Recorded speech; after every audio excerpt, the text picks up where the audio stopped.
A semi-truck is driving along the x-axis, a van along the y-axis, and a car 45 degrees from the x-axis, as shown in the figure below. The three vehicles all collide at the same time and stick together. What is the velocity of the three cars immediately after the collision? So here's a diagram of what's happening. As you can see, this is the truck, which weighs 6,000 kilograms and is moving at 15 meters per second.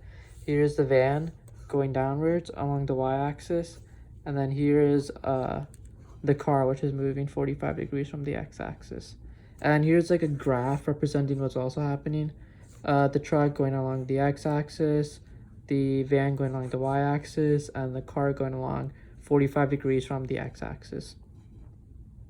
So applying the conservation of momentum, we know that the mass of t times the vector of t plus the mass of v times the vector v plus mass of c times vector of c equals the mass of t plus mass of v plus mass of c times vector v. So now let's just plug in the values into that equation.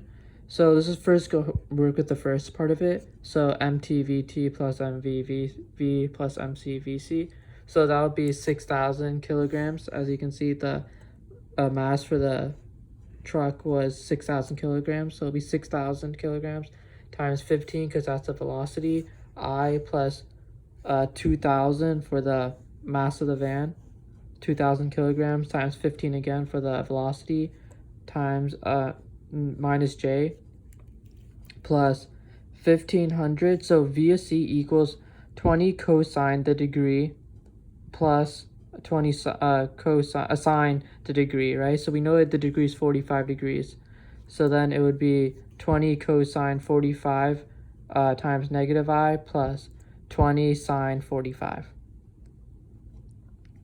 All right, and then we now go to the next part. We simplify it. So that would be 90,000 I minus 30,000 j minus 21,213 times 2I plus 21,213 times 2j.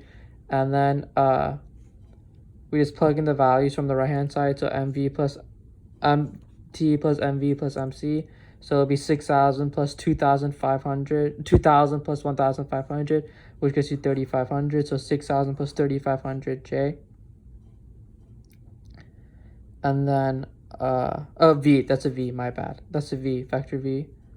And then so then I just put that on the left hand side now. So it'll be 9,500 times vector v equals 90,000 minus 2 times 21,213 I plus negative 30,000 plus 21,000, 2 times 21,213 j. And then we just simplify that, we get this. And then we just simplify that even further, and we get v equals 7.24 I minus 0.92 j.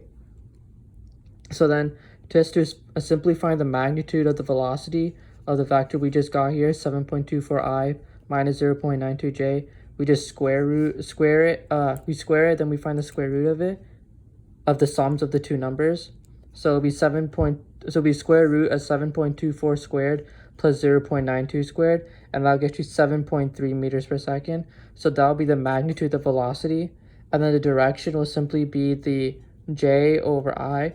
So it'll be an inverse tan of j over I. So now it'll just be the direction will equal inverse tan of negative 0.92 over 7.24, which will get you negative 7.24 degrees.